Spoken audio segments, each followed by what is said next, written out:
Hi, everyone, and welcome to episode 5 of the ColLABorate series. We're going international today, my friends, and we have brought two of the best and my favorites in the industry. I'm looking forward to having this conversation all around hybrid sponsorship models. I mean, I know hybrid is kind of that word we don't like to use, but here we are, and we have to use it because that's what our people are using. But how do we guarantee a win-win? And that's what we're going to dive in today. We've brought two of our partners to join us from the platform perspective. I feel like they get inundated, just like we do, but they get inundated with sponsorship requests. And these are requests for them to give the platform to the event, to give access to their own audiences in exchange for visibility as being the platform partner. But it's time for us to get away from logo soup. I mean, we've been working on this for years, but it's time for us as planners and event producers to regain control of how we see that sponsor-planner relationship. And that relationship should always be a win-win. It is more about a partnership and a collaboration, hence the topic of these sessions, than it is about the dollar values going in. So today I am joined by two wonderful gentlemen. First up, we have Mitch, who's head of sales and strategic partnerships at Feedloop, Canada's top-rated event technology platform for in-person, hybrid, and virtual events. Yes, I did say Canadian. He was first introduced to the events industry during his time in the commerce program at Queen's University, when he was involved in planning and execution of the Queen's Sustainability Conference. Following graduation, Mitch joined Feedloop as its first full-time salesperson and helped to scale the company to where it is today.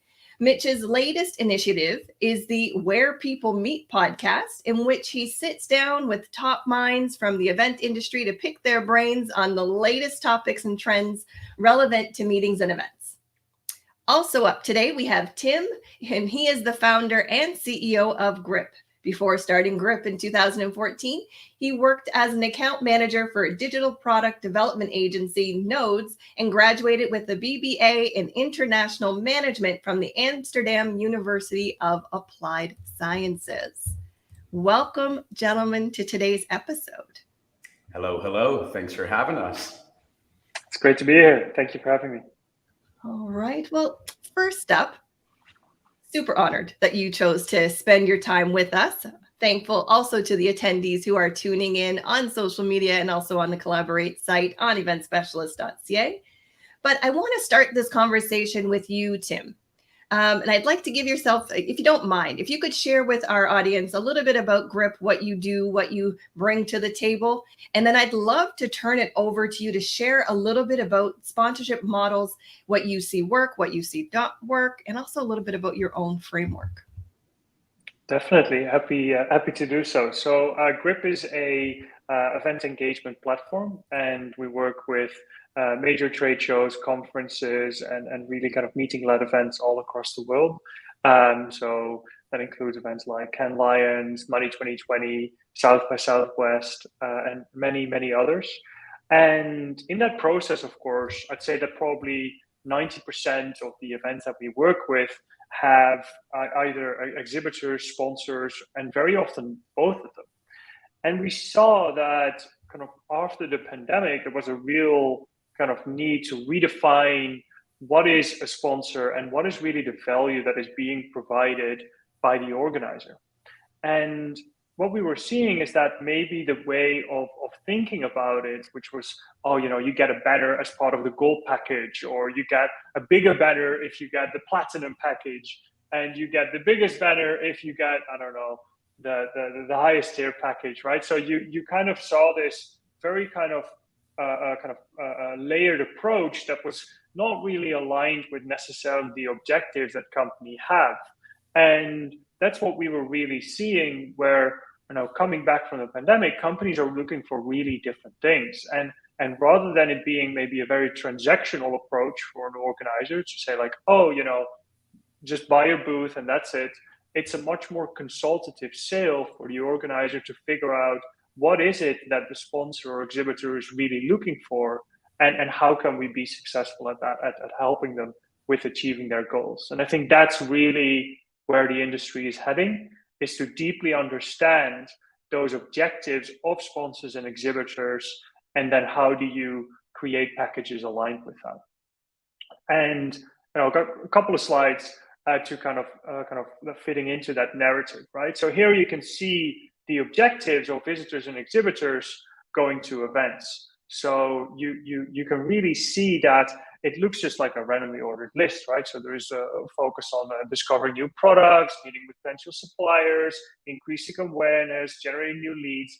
But actually, if you think carefully at what we're looking at here, it's actually a funnel. And it's actually a funnel that is aligned with a sales funnel, top of funnel, all the way down to the maintenance of relationship, right? Awareness, lead gen, meetings, and maintenance of relationships. And that's a really interesting way of thinking about what events are, and in terms of what hybrid is, right? So we could look at hybrid of being more the virtual component, being more top of funnel, right? Like we can reach a lot of people with a webinar and with kind of digital attendance, but it's maybe not the best way to facilitate and build real relationships. So once we get to the meet and maintenance of relationships, in-person experiences become extremely important. And that's what we've seen over the course of the pandemic and kind of in 2021 and 2022 is such an interesting thing what we've seen there, right? Like IMAX, for example, had as its big slogan, homecoming. And I think that's really fits into this narrative of hybrid, the kind of in-person component being about meeting maintenance.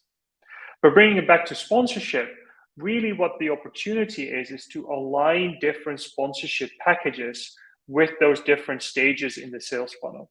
So rather than maybe saying gold, silver, bronze, there is the opportunity to have a brand awareness package or a thought leadership package or a customer interaction package that can include different things depending on what the sponsor is looking for. And that's where we're seeing some real opportunity, because what you could do then is you could say, well, my brand awareness package includes top of list sponsorship within the mobile app, and make sure that it has like the biggest banners that are included in that, logo on the floor plan, and all these things that are high in views, but maybe less in interaction, but you can kind of attribute a certain value to it. Thought leadership could be much more about leads and could be about having a session on the main stage, being part of the program and really maximizing that value. While customer interaction might be about how you can schedule more meetings and have a dedicated meeting area or have a nicer table. So there's a really interesting way of thinking through those different digital packages and drilling into what the actual genuine objectives are of sponsors and exhibitors at your event. Of course, you could still bundle them up and say, actually, if you purchase all three, you're a top, like a 5-star sponsor, right? But you could really start building up packages from a much more objective point of view rather than a kind of longer list of things. So yeah, that's really it. That was kind of the little spark that we hope to provide at the beginning of this session. Absolutely. I mean, I love how we're looking at it from an objective standpoint. I feel like as planners, we should be looking at things from a KPI standpoint that marketers already do. So it really adds and lends itself to the conversation of looking more than just at dollars and as the objectives that you're looking to accomplish. Mitch, anything you would like to add? Well, I don't have a slide deck prepared, unfortunately. Nobody, So Tim, that was fantastic. But I'd say the biggest trend that we're seeing here at FeedLoop is clients are taking the concept of an event and they are extending and expanding upon that.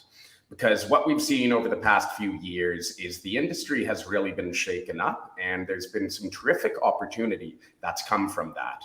What with the transition from in-person to virtual at the start of the pandemic, everyone trying to figure out how do you run a virtual event, and just as you're getting your feet underneath, we make the switch back to on-site. But now the trick is we're tying in the virtual element on top of it. So what I've seen a lot of our clients do and make it really successful is taking your concept of a typical conference, a typical meeting, and expanding on that. So what do I mean?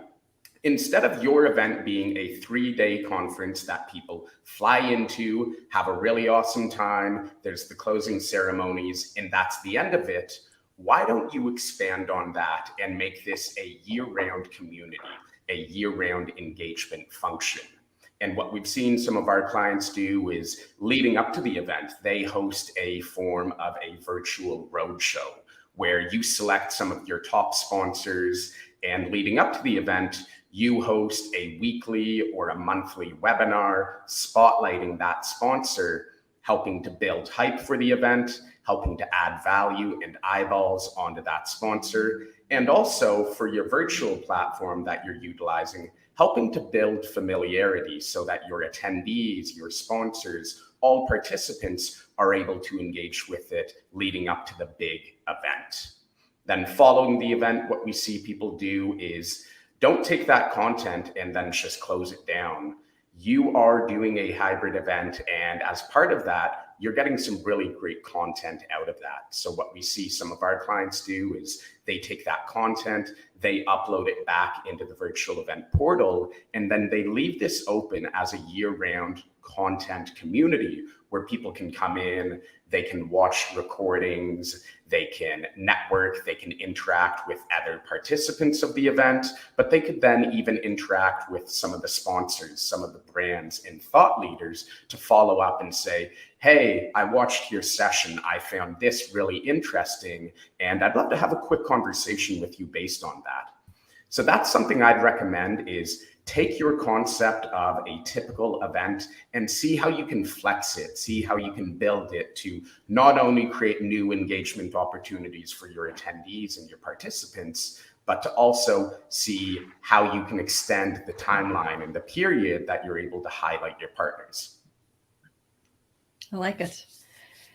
Now, I'd love to ask both of you, what would you deem as like a win-win situation for you? So when you're looking at all of the prospectuses that come, I think that's the word, the prospectuses that come to you for your sponsorship dollars, and I know a lot come to both of you from platform side, like I said earlier, to you, what would be that win-win that you're actually looking for?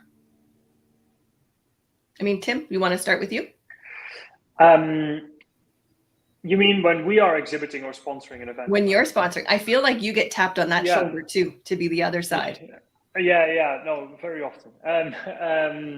I'd say it's ROI, right? It all comes down to ROI, and I think that's the difficult thing with many events, is that it's quite hard to prove that ROI, and I think that it's becoming harder because it's more difficult to attract visitors to events. Like, most organizers I speak to, their visitor numbers are down compared to 2019.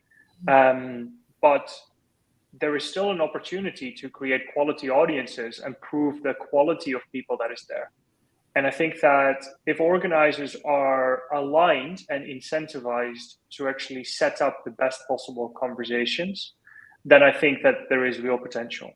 So we do some events where there is a roundtables, for example. We partner with other third parties, and we do roundtables in various cities. We had one this week in Dubai. We're doing one in October in New York. That's working really well. So there's a whole bunch of initiatives that we're doing that we're really aligning with a partner or with an organizer to bring the right people together that we feel that, hey, we're really contributing here and we can see a genuine ROI. It's all about pipeline movement. Are you moving? Can you prove that you're creating more awareness, more leads? Are you proving that you're turning leads into meetings, or are you proving that you can turn meetings into customers? And I think that if sponsorship packages can align with that, that's a real benefit, and that's what we always look for. Absolutely. I love that. Quality should always go over quantity. It's so true. Mitch, now I'm going to say this in the nicest way possible in my Canadian self. You're also Canadian. The amount of requests that have come across my desk that say we would like to have Feedloop as a sponsor because they're Canadian and they should therefore sponsor our event because they're Canadian. I mean, what would be a true win-win for you? No. So I love that idea. We love to really hit home on the fact that we're Canadian and we love to support other great Canadian brands. But we've actually formulated a framework that we share with our clients that they can use when communicating to sponsors. Hey, this is why you want to get involved with our event. and it's our 5 W's framework. When you're reaching out to a prospective sponsor, you need to communicate who you are and who will be attending your event. That's the first W. The second W is what your event is.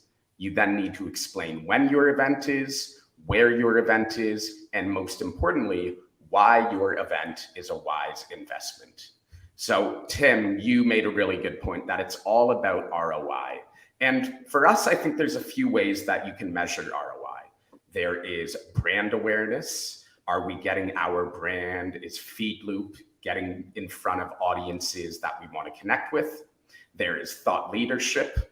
Can we establish ourselves as thought leaders in the industry that people and planners then turn to when they need to discuss certain topics? And then finally, there is the whole sales aspect and the lead generation. If I'm attending this event, how many eyeballs are going to be on my brand? How many meetings can I expect to get out of it?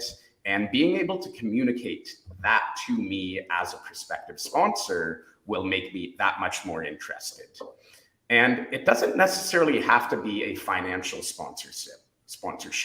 I don't necessarily want to pay every single event that comes across us saying, hey, you pay us $5,000 and we're going to give you XYZ. Sometimes it can be an in-kind sponsorship, and that's incredibly valuable, where instead of transferring funds, we provide our platform, and in turn, we're getting hands-on use with your attendees, your participants. That's something that's incredibly valuable as well. So go beyond the typical concept of exchanging money for value and see whether you can get creative and explore alternative sponsor opportunities, because we don't necessarily have an unlimited budget when it comes to sponsoring events. Absolutely. I feel like I get asked a lot to sponsor as well. So it's one of those, they're like, well, event specialist produces events. So that means you must be able to sponsor all kinds of events too. So there has to be that win-win and that give and take as well. Yes. And one thing I can say too is sometimes in-kind can work, but it doesn't mean that we, the event organizers, would like to sponsor our time to produce these events. Like a lot of us get tapped on the shoulder. I feel like a few of us have had this conversation more than once. I know Carly can back me up on this one. A lot of times we're viewing sponsorship transactional. Like it's a transaction. It is what 1 and 1 equals 2, and it's cut and dry. But there's more to that in determining what that ROI is. Like you said, Mitch, whether or not it's brand awareness and things like that. It doesn't always have to be dollar value, but sometimes we have to be mindful of what we're asking of our partners. So that comes back to your 5 W's as well. And even making sure that we're understanding the value proposition that we're presenting, but also understanding what we're looking to gain. So I know for us, when we work with our clients on sponsorship package development, we often go through what are the goals, what are the objectives, but what's in it for both sides. Like we really need to stop the conversations around, well, we just know they have money. Well, congratulations. You know, most companies have money, but that doesn't mean that their dollars are meant to be spent with you. It also doesn't even mean the value is a win-win for both sides. So it's really diving into those objectives, like Tim said, and really the value that you're looking to get out of it. One thing that I would love to hear from you, Tim. Oh, go ahead, Tim. Did you want to add something? Yeah, I think there's one, like the in-kind and barter agreements and so forth. I think when you become slightly bigger as a company, you start having a finance team, they really don't like them. They really don't like barter and all of that stuff, because it's very difficult to track and to value and to kind of get an enterprise value associated with your business that comes with that. So I think organizers always quickly think like, oh, I'll give you 20% like off on this booth, or can I get a 20% discount on your platform? And I'll give you, I don't know, a banner, or like I'll put your logo on my website. And while that might have value, it's very difficult to then attribute that value with the contract. So that's, I think, something that like very often gets missed, that might be valuable. But if it is so valuable, it's actually much more interesting to just pay the full price, and separately from that, do an actual sponsorship agreement and actually see it as 2 separate things, and rather than trying to get a discount out of it. That's a great point, Tim.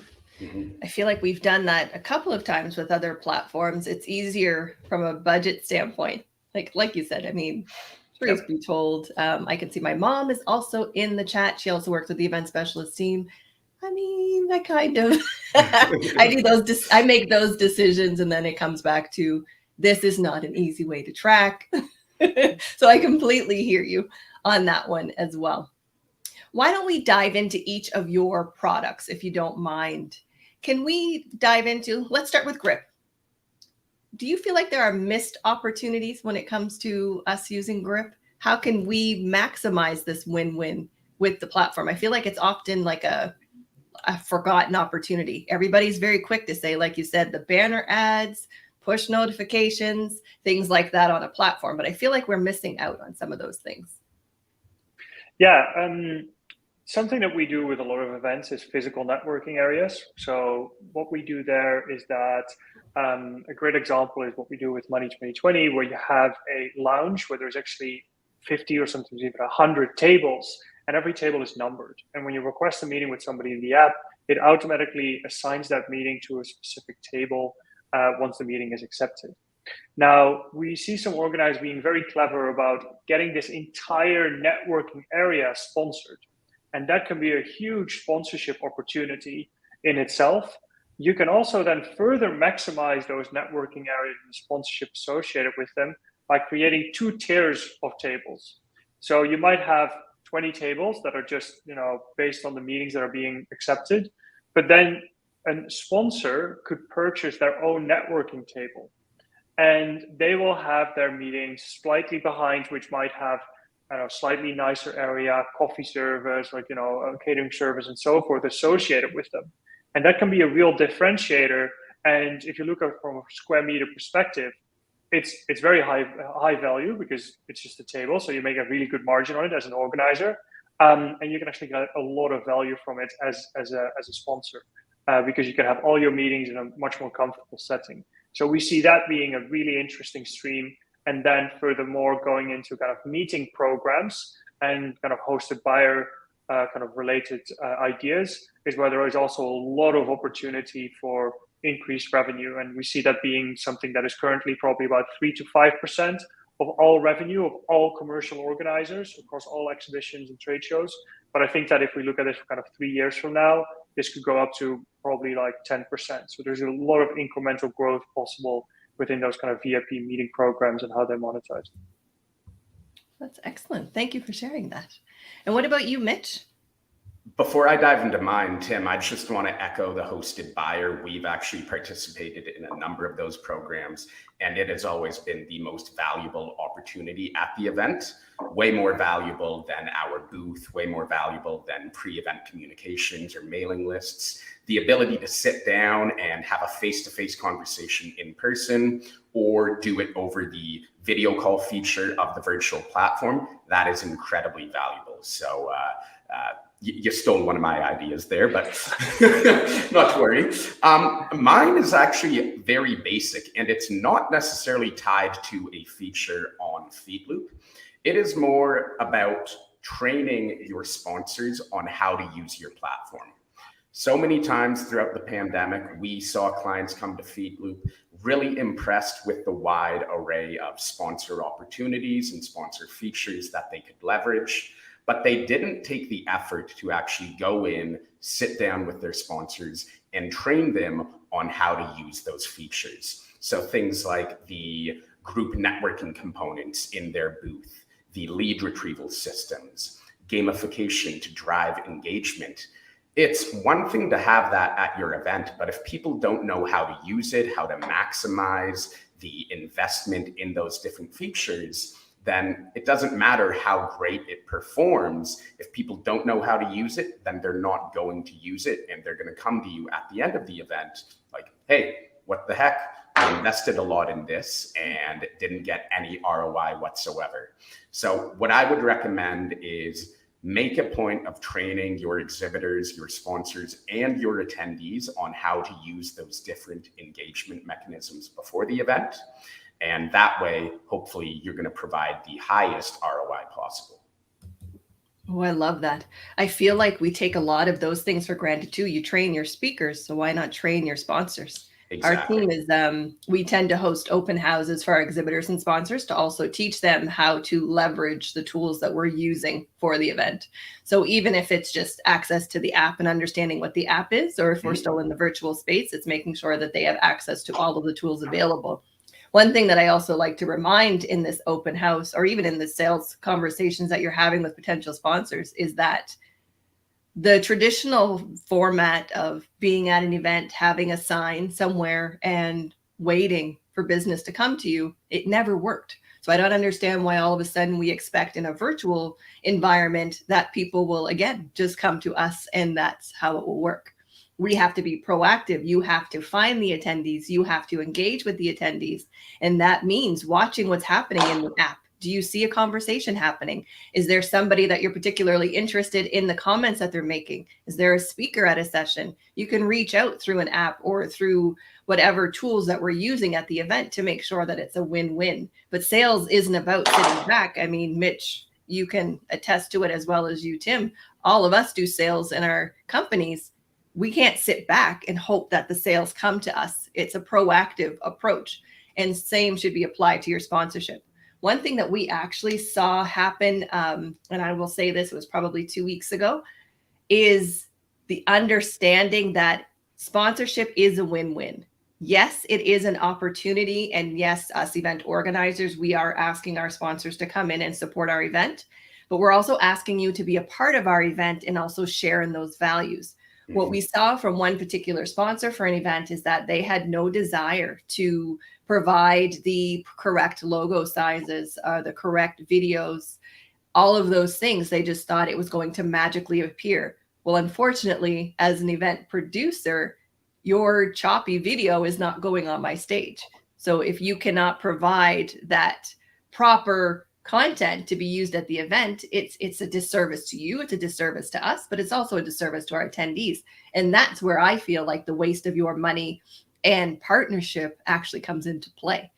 But we don't want to be disrespectful at the same time, because I feel like you always get that panic. Oh, well, it's money. You can't turn away money, but all money isn't good money. Just like I think you logos raise a great. really good point there in the fact that bringing our sales hat into this, it's just as important for you to qualify the sponsor or the buyer as it is the other way around. This needs to be a good fit for them. Otherwise, they're not going to be satisfied with the investment and they're not going to be a sponsor that comes back event after event. So even though somebody's bought in and they're willing to give you that money or that benefit, whatever it is, you do need to take the time to properly qualify and ensure that they are a good fit for your event and audience. I think a big part of that is also that there can be very different goals throughout the organization, right? Like you might have a VP of marketing that says, I want to have the biggest stand, but really what the VP of sales is concerned with is just making sure that they're catching up with all their customers, right? And they just want a small booth, but they want to be part of the hosted buyer program, for example. So it's also, I think, understanding the different objectives within an organization and how what you're providing might be purchased by one person, but is actually used by somebody else. And I think that's a huge part of this kind of traditional way of very kind of transactional booth sales and kind of the future that we're more moving towards, which is much more consultative. In the end, I think that we're moving from a transactional kind of simple sales cycle, which was exhibiting, to something that is probably more of a complex buying cycle, which is much more based around the needs and wants. So I think that what we're seeing already is that it's no longer just real estate. It's not a snake oil real estate salesman as an organizer, but you're really trying to understand, okay, what is the objectives? What is the goals that this company has? And how can I make sure that whatever we are providing is aligned with that? It is resulting, I think, for large organizers and also for maybe associations and corporates that are using quite standardized systems. It's tricky because all of these packages become quite different. So how do you make sure that you actually deliver all of it in a seamless way? And what was previous, maybe we need to collect 100 logos, all of the same size. Now we need 10 videos of this length. We need 5 videos of a much longer kind of duration.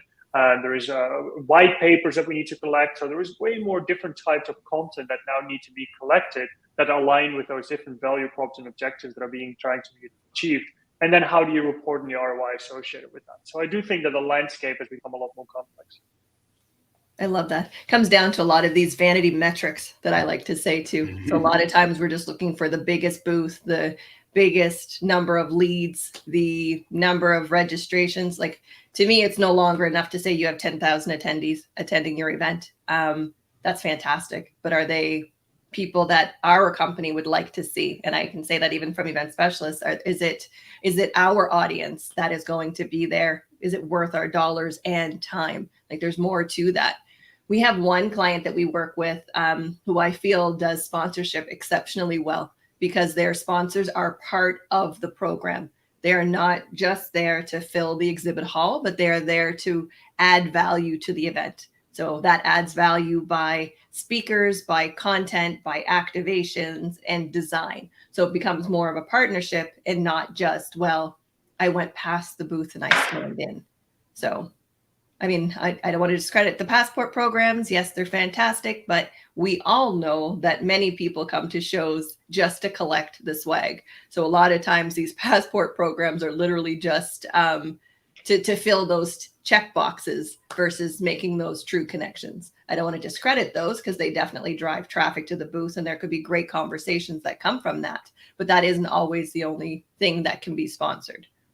I think that swag is really going to change, though, because I think that the big corporates that are actually kind of printing and doing all of that swag, they're going to be discouraged from doing it, right? Like marketing teams, as any other teams, will be focused on getting to net zero, and the whole exhibiting experience will need to get to net zero. And swag is a very wasteful component of it. So I think that actually all the sponsoring of lanyards and coffee cups and printing and all of that stuff will actually start going away, simply because there is no longevity in it, and it goes against the net zero goals that a lot of companies will have on the exhibiting side. Well, let's dive into that a little bit more. So on that train of thought, what kind of techniques or tactics do you think that we should actually be trying? Are there any that you see work well? Any other ideas? I'd be interested to hear. I love the tactic of helping your sponsor to look at your list of participants, identify a hit list of people they want to get in front of, and then figure out how you can get some private time with your sponsor in front of that hit list. And a great example of that is optional hosted networking events outside of the conference hours. So maybe you're running your trade show throughout the day, and then you're giving your sponsor the opportunity to host a dinner at a bar or a lounge nearby, where they're inviting the top 20 people that they want to connect with at the event. You're sending your sales reps there. It's more about getting in front, having face-to-face conversations, meaningful conversations, and really establishing that relationship, as opposed to somebody stopping by your booth and being like, ooh, coffee mug, ooh, socks, and then just going on their way. I think helping to foster those conversations and helping to create an experience that people are going to remember after the event, that is where we should be going. And I think there's a lot of opportunity there. I mean, I love a great mug. I have many Yeti mugs from events that I find are a great time. But let's talk about that then, the customer journey and the actual journey through the event. Can we incorporate sponsorship into that journey that we're seeing happen?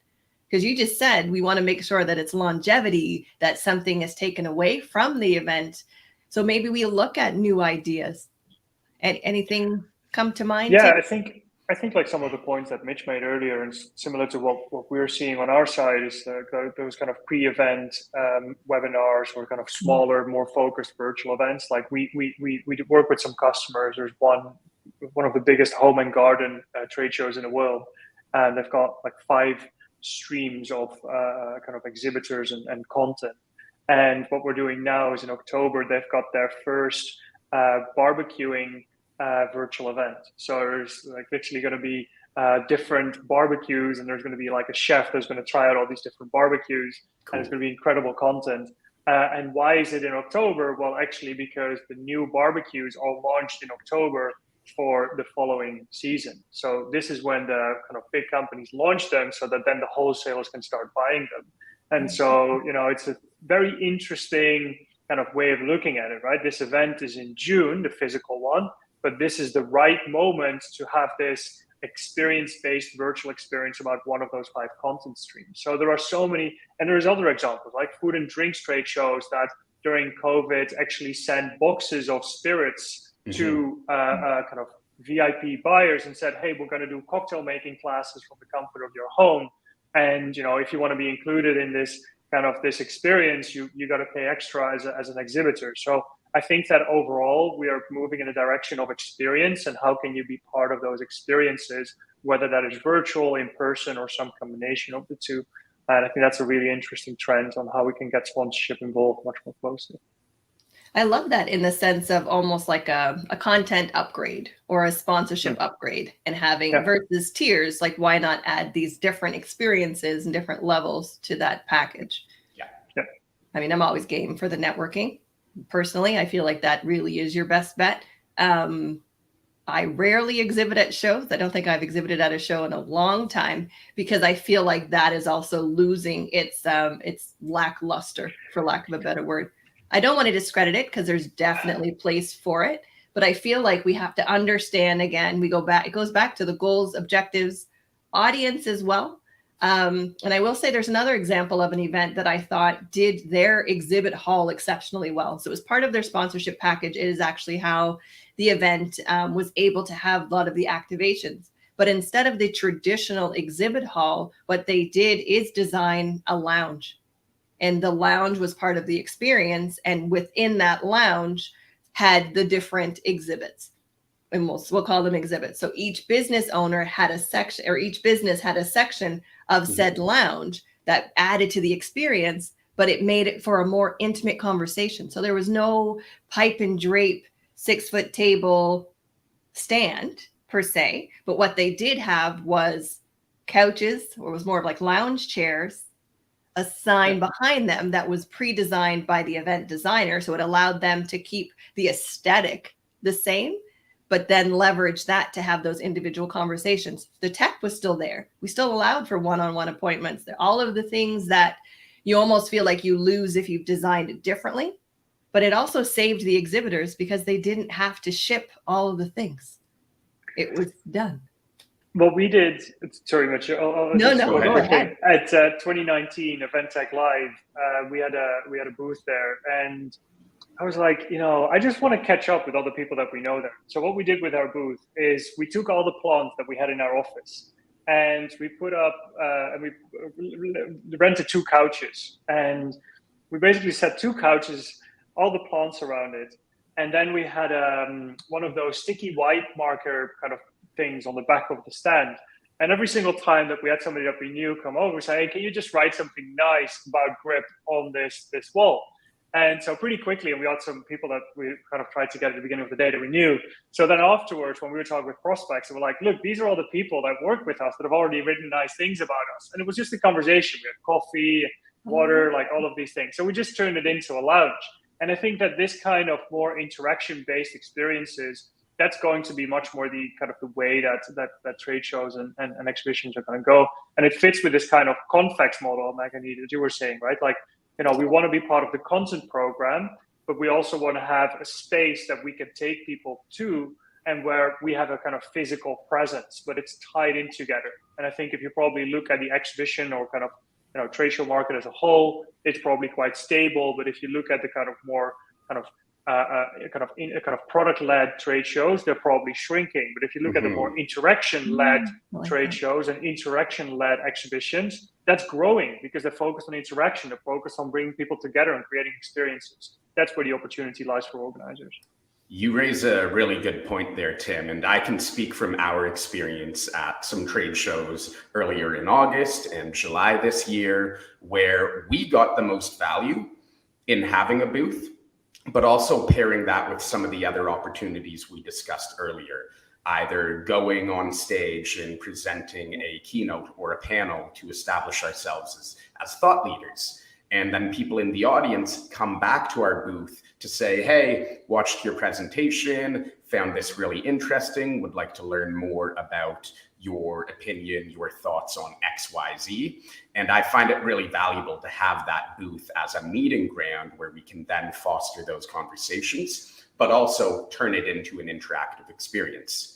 And we do that by bringing our badge printing equipment on site, bringing badges and lanyards, having mobile apps for events pre-built and loaded up that people can just poke around in and test out. And at the end of the day, it's a fun experience, it's interactive, and it allows us to have that one meeting area at the event while also being able to tap into the thought leadership benefits or the hosted buyer pre-booked meetings as well. I like that. That also brings me to another point of both of you put the work in to know what would value you for your ROI. So if we look at that and we take it a little bit further, event organizers, we're often the ones that are tasked with, can you be creative and come up with these ideas and these solutions? But this conversation here is a great reminder that both have skin in the game. And that we shouldn't be afraid to ask our sponsors or even potential sponsors and partners for these ideas that they have. What do they see working well? Are there any ideas that they see that work overseas or wherever they are? Like, how can we leverage that brain trust instead of always being the ones to come up with the ideas? Or being afraid to say, sponsor, friend, do you have any ideas, for fear of that loss of sale? Because I have been told that by a client that said, oh, we can't ask them what their ideas are. So I'm like, oh, well, okay. Then we won't ask. But then no one takes offense to you asking them to be creative. If they are not creative, then they can tell you, we do not have any ideas for you. We just know we want to be there. Then you go from there. It's really about how you frame it too. You can have some pre-built packages and say, absolutely, hey, this is what a similar company did last year. This is the ROI that they received, being able to show some case studies, but then also saying, outside of packages A, B, and C, is there anything at this event that we can provide to you that would be valuable? Is there anything we can do leading up to the event or afterwards that we can do to spotlight your organization and brand?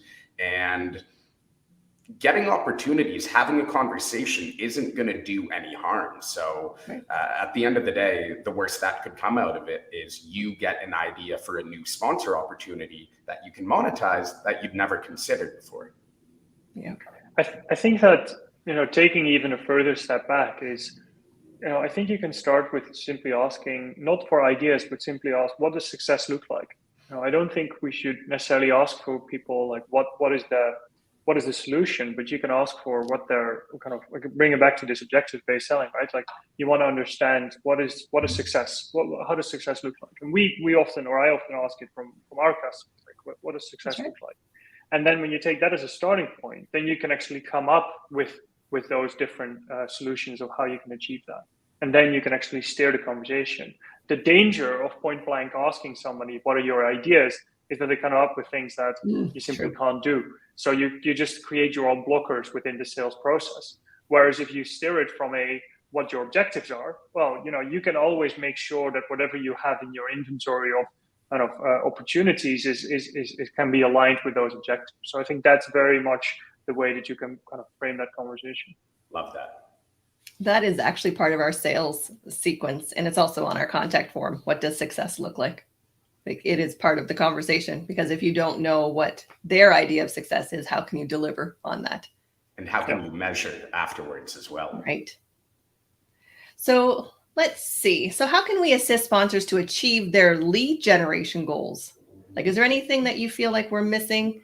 I mean, truth be told, at the end of the day, yes, all of the ideas come in, but with that means we're getting leads, because that's what we want. We want leads at events. We want leads from our sponsorships, and we want leads that ultimately convert into sales.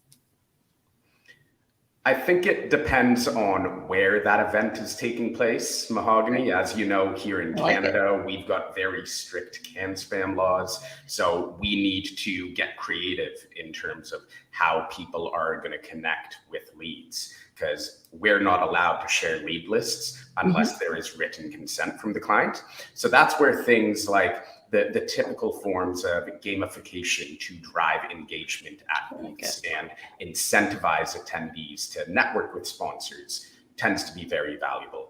That's also where having lead retrieval as an option for sponsors at this event so that they can stay organized and scan leads. Depending on the software you're using, it might even allow you to make notes on your conversation, grade those conversations as well, so that at the end of the event, when you're following up with leads and downloading that report, instead of it just being a list of names and you have no context because you can't remember that conversation, being able to refer back and see, oh, we actually discussed this. That way, when you reach out, you can be relevant. Obviously, in the States, you're able to share the lists of attendee contact details, so they can then measure the contacts that they connected with on site or virtually after the event, but then also connect with people that they didn't see in person or virtually through that mailing list. So ultimately, it depends where in the world you are and what's allowed and what's not. But look to the technology, look to the platform you're utilizing, and really leverage the tools that are available. I have to say, I've never really found a lead list to be beneficial, because to me, it's just another cold email or a cold call versus actually getting to know someone. But it's a great point when it comes to being compliant with how you collect your details. What about you, Tim? Yeah, I think, building on Mitch's point, I think that lead retrieval is of course a must. I think that besides notes like scoring, we do some scoring is quite helpful. So being able to do that, and then we also look at lead activity. So, for example, if a lead has viewed a product, has joined a session, has viewed your company profile, has interested two of your team members, all of those tags are actually included in all the lead exports to give additional context. And actually all the lead notes are collaborative. So you can actually tag your colleagues in the notes if you want somebody else to, for example, reach out to someone. So there's some cool stuff that you can do around lead notes and lead retrieval. I think other areas for how to maximize that is, again, first of all, understanding, what type of leads are you looking for? So demographic based. So, okay, we know that a particular demographic is interested in a particular topic. Okay, then maybe we can get you on a panel on that particular topic to drive kind of top level kind of thought leadership on it. Can we place you at a particular place within the exhibit hall where we know that other companies that are targeting similar people will reach out to? Creating so-called walking tours within the exhibit hall. I think that's been really, really interesting and a recent trend, which we currently have an event going on in Cologne that has 200 locations across the entire city. And like, I think it's like 100,000. It's a bit like a South by Southwest in Germany. But basically what they do is they've got walking trails that are topic based. And so that's a really interesting way to, again, drive leads to particular kind of companies that have rented out like a restaurant or something and turned that into a booth. So it's quite an interesting experience. And so like those are some really interesting ways to kind of direct traffic, session recommendations, then go into it. Of course, we've got a very powerful AI that sits underneath our platform of how we're able to generate the best possible recommendation for people to meet with. And that's also results in, of course, additional kind of bandwidth going to the right exhibitors. So there's a whole bunch of things that you can do in the, there's an endless stream of opportunities, I'd say. Can we talk a little bit more about data and what we can actually get from your platform? Ooh. I feel like you have a lot of insight into using the data and the tech to work for you versus just hoping it's going to work for you. Tim, do you want to start with that?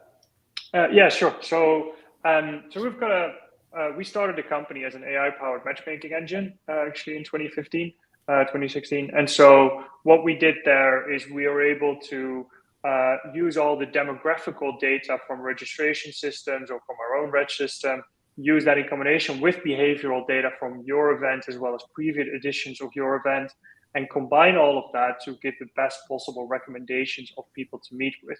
So we actually use more than 20 different recommendation strategies within a single kind of overview. You just see them as a list of recommendations, but there's actually a whole bunch of different things that go into it. We've got a team of now, it's about 8 people that are working on our kind of data and insight system. And that also then feeds into what an organizer can see post-event. So all of that goes into a kind of a data platform or data lake.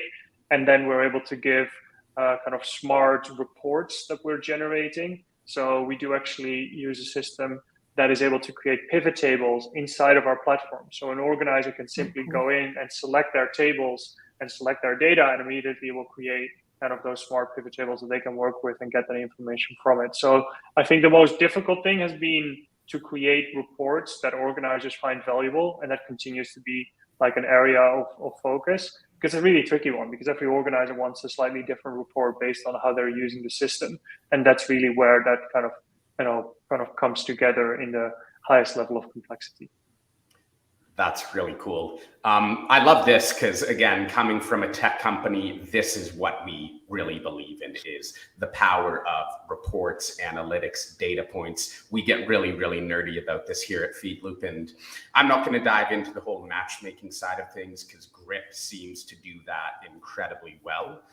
Kudos to you and your team there, Tim. That's fantastic. But what we really look at and believe in are the post-event analytics and being able to go in and dissect your event at a very granular level. And I think based on what you're looking for, that also brings into the conversation what Tim was discussing earlier on understanding your sponsors, understanding what a successful event is going to look like for them, and then being able to go in afterwards, download those reports, look at the analytics, and communicate that back to them is very valuable.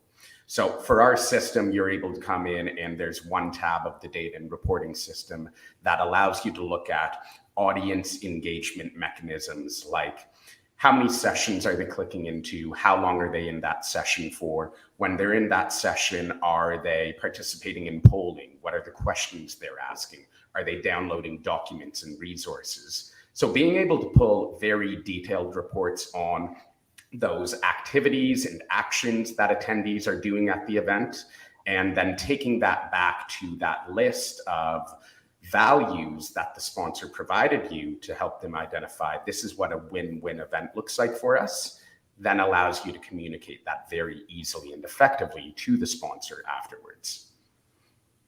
I mean, I love the data. And I forgot that you had a data analytics team, Tim. But I do remember when you said that when we first met, and I just thought it was the coolest thing to be able to truly use data to our advantage versus these, again, the vanity metrics. Let's pull a report that says how many people attended and how many people came. And to me, it's useless. I shouldn't say it's useless. It doesn't provide value. So you need to package it. I think that data actually is very valuable, but you need to package it up in some documents or some resources that you can then share with that sponsor and that they can understand. Mm-hmm. Absolutely. Yeah, I was talking to an organizer that managed to grow their sponsorship revenue from 500K to 2 million in the space of 3 years. And they would generate a kind of ROI reports that were 25 to 50 pages for each sponsor.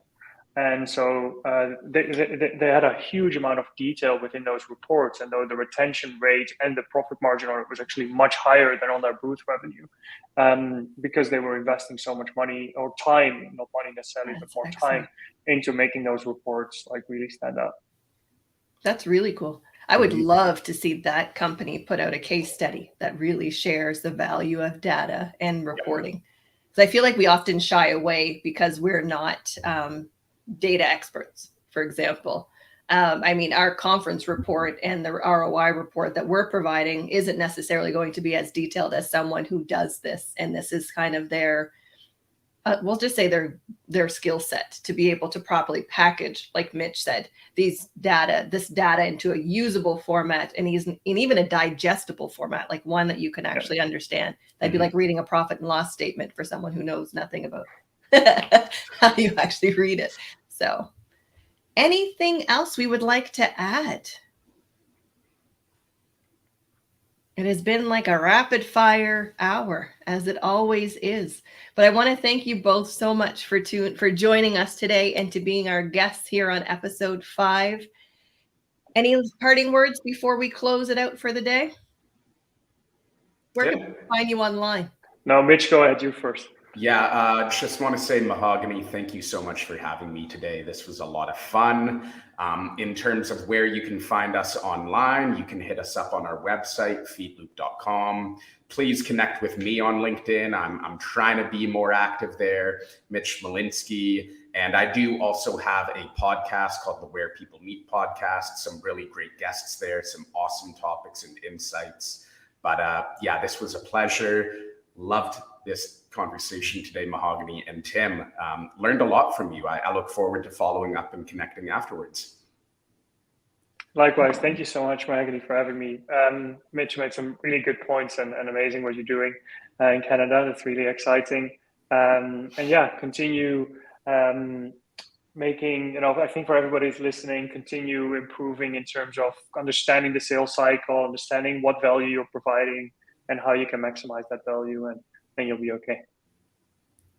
Thank you so much. Well, to all of our audience members, we so appreciate you tuning in. We look forward to hosting you again the second Wednesday of the month. Next episode, we have speakers, collaborators. Speakers, are they collaborators or suppliers? We're looking at the balancing act between having your speakers represent the audience or having your speakers represent part of the partnership. Thank you so much, everyone, for tuning in. I see your comments. We look forward to seeing you again next month.